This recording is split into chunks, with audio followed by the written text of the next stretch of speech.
తర్వాత సార్ ఇంతకుముందు నేను సీరియస్ చెప్పాను కదా, అందులో ఏదైనా అవకాశం ఉందా సార్, నాకు జాబ్ కావాలి అని చెప్పనేసరికి, అవునా మొన్నటి వరకు నిన్ను రమ్మంటే రాలేదు కదమ్మా, సరే ఒకసారి ఉండు అడుగుతాను అని చెప్పి ఫోన్ చేస్తాను. ఫోన్ చేసేసరికి తను మళ్ళీ వచ్చింది సార్ అని. కానీ అవునా, తను మళ్ళీ వస్తే తీసుకోండి, తన వాయిస్ చాలా బాగా మ్యాచ్ అయింది ఆ క్యారెక్టర్కి అని చెప్పనేసరికి సరే సార్ అని చెప్పి ఇంకా అతను మేనేజర్ వచ్చి, అమ్మ మీనా నిన్ను తీసుకోమని చెప్పారు, ఇంకో 2 క్యారెక్టర్లు ఉన్నాయి అని చెప్పనేసరికి, అంటే డైలీ రావాలా సార్ అనగానే, డైలీ మార్నింగ్ 10కి వస్తే ఈవినింగ్ లోపు ఎన్ని వాయిస్లు ఉంటే అన్ని వాయిస్లు, ఎన్ని క్యారెక్టర్లు అయితే అన్ని క్యారెక్టర్లకి డబ్బింగ్ చెప్పాలి అని చెప్పనేసరికి, సరే అది ఇప్పటి నుంచే జాయిన్ చేసేసుకుంటారని. కానీ ఇప్పుడే జాయిన్ చేసుకుంటామండి, దానికి సంబంధించింది కొంచెం ఫామ్ ఉంటుంది, ఫామ్ ఫిలప్ చేస్తే సరిపోతుందని చెప్పాను. కానీ ఇంకా ఫామ్ ఫిలప్ చేసిన తర్వాత, సరేనమ్మా రేపటి నుంచి నువ్వు వచ్చేసాయి, ప్రతిరోజు 10కి వచ్చేసాయి,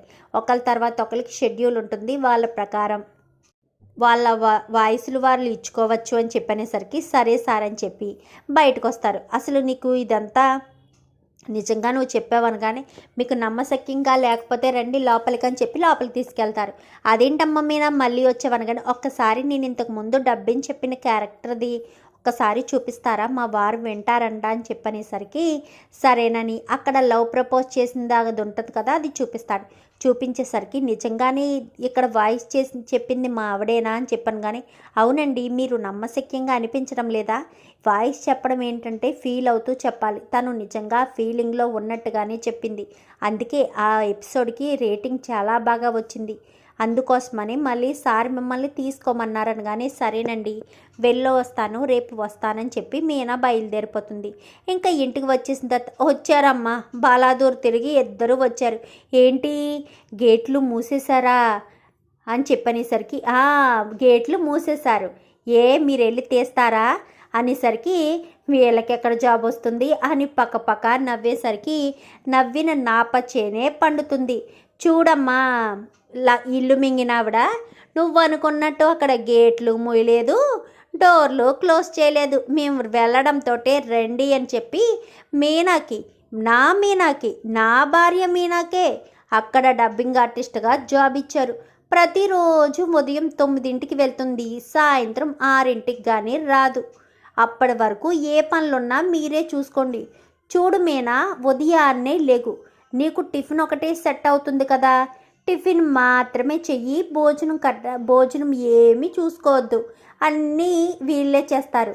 మరి మీనాకి మధ్యాహ్నం భోజనం రా అని చెప్పనేసరికి, నేను ఉన్నాను కదా నాన్న, ఇంటికాడ ప్రభావతమ్మ వండేస్తే పార్లలమ్మకి ఎలా అయితే క్యారేజీ తీసుకుని వెళ్తుందో అలాగే మా ఆవిడికి కూడా నేను క్యారేజీ తీసుకుని వెళ్తాను అని చెప్పనేసరికి, నేను క్యారేజీకి వండను అనగానే, సరే పార్లలమ్మకి ఎప్పుడు వండుతావో అప్పుడే నేను తీసుకెళ్తాను, నువ్వు ఎప్పుడు ఉన్నా పర్వాలేదు ఏమేనా అని చెప్పాను. కానీ అవునండి అని చెప్పనేసరికి, సరే రేపటి నుంచి ఎవరి పనుల్లో వాళ్ళు ఉండండి, మీనా రేపటి నుంచి బిజీ అయిపోతుంది కదా ఆఫీస్కి వెళ్తూ వస్తూ అని చెప్పి ఇంకా బాలు అనేసరికి ఒక్కసారిగా ప్రభావతి షాక్ అయిపోతుంది.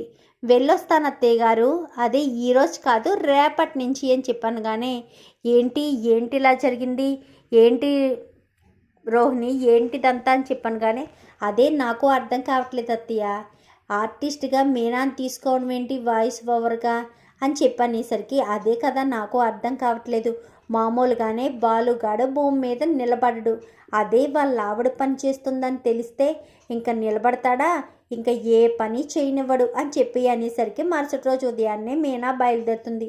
ఏంటే టిఫిన్ కూడా చేయలేదు సరిగ్గా అని చెప్పాను. కానీ నేను చేయలేను అత్తయ్య, నాకు అంతవరకే కుదురుతుంది, మధ్యాహ్నం ఏదైనా ఉంటే అది మీరే చేసుకోండి, నాకు అస్సలు కుదరట్లేదు, నాకు ఆలస్యం అయిపోతుంది, మళ్ళీ మా ఓనర్ తిడతారు అని చెప్పి ఇంకక్కడి నుంచి బయలుదేరిపోతుంది.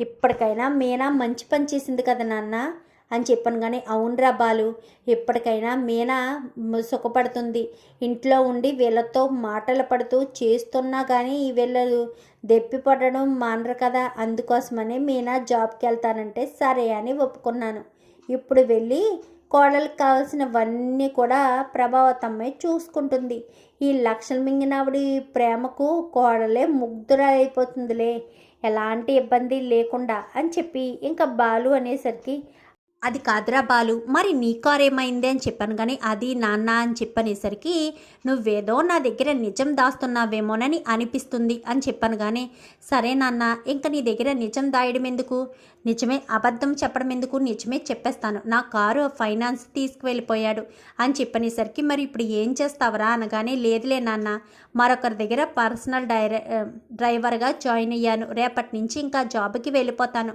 ఇంకా ఫైనాన్సులు కట్టుకునే ప్రాబ్లం ఏమీ ఉండదు, వాళ్ళు ఎక్కడికంటే అక్కడికి వెళ్ళడమే అని చెప్పనేసరికి, అలా ఒకరి కింద పని చేయడం నీకు ఇష్టం ఉండదు కదరా బాలు అని చెప్పాను కానీ, పరిస్థితిని బట్టి ఏం చేస్తాం నాన్న, పరిస్థితిని బట్టి మనము కూడా తల వంచడం తప్ప వేరే ఆప్షన్ లేదు కదా, అందుకోసమనే ఇంకా నీకు తప్పక నచ్చకపోయినా కానీ జాబ్కి వస్తానని చెప్పాను అనగానే, పోనీలేరా, ఇంకా ఈ రకంగా అయినా మీనా నువ్వు కలిసి వెళ్ళి జాబ్ చూసుకుని మీనా నువ్వు కలిసి వచ్చేచ్చు అనగానే, సరే నాన్న, మీనా నేనే దగ్గరుండి తీసుకువెళ్తాను, ఒకవేళ నాకు కుదరలేని సమయంలో నువ్వు దగ్గరుండి తీసుకువెళ్ళాను కానీ, సరే నాన్న అని చెప్పి ఇంకా సత్యం అంటాడు. బాలు కాస్త గదిలోకి వెళ్ళిపోతాడు.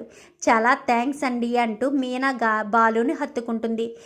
ఎందుకు అని చెప్పాను కానీ, మీరు నన్ను జాబ్ చేయడానికి ఒప్పుకున్నారు కదా అని చెప్పనేసరికి, నువ్వు ఎక్కడా తగ్గకూడదన్న ఉద్దేశంతోనే నీదంతా చేశాను, అంతే తప్ప నీ మీద ప్రేమ ఉండి కాదు అని చెప్పనేసరికి, ప్రేమ ఉందో లేదో నాకు బాగా తెలుసండి, పదే పదే మీరు ప్రేమ ప్రేమ అని నన్ను వెక్కిరించక్కర్లేదు, మీరంటే నాకు ఎంత ఇష్టమో తెలుసు, కానీ నేను ఏదో చిన్న పొరపాటు చేశానని మీరు దాన్నే పట్టుకున్నారు, నేను ఎలాంటి పొరపాటు చేయలేదు, మీరంటే నాకు ప్రాణం అంటూ ఇంకా మీనా అయితే ఎంతగానో బాధపడుతూ ఉంటుంది. సరే సరే బాధపడకు, మళ్ళీ ఏ జలుబైనా చేస్తే రేపు మళ్ళీ వాయిస్ బాగోదు కదా అని చెప్పాను కానీ, సరేనండి అని చెప్పాను కానీ, సరే పడుకో అని చెప్పి ఇంక ఇద్దరు కూడా పడుకుంటారు.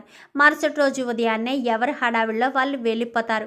పనులన్నీ కూడా ప్రభావతి మీద పడిపోయేసరికి ఒక్కసారిగా ప్రభావతి షాక్ అవుతుంది. ఇదేంటిది ఇలా జరిగింది, మీనా ఇంట్లోనే ఉండిపోతుంది, అవమానించవచ్చు అనుకుంటే ఏకంగా అది జాబ్కే వెళ్ళిపోతుంది, ఏంటో పరిస్థితి ఏంటో అర్థం కావట్లేదు అని చెప్పి ప్రభావతి అనుకునేసరికి ఇంకా వెళ్ళొస్తామని అందరూ కూడా వెళ్ళిపోతారు.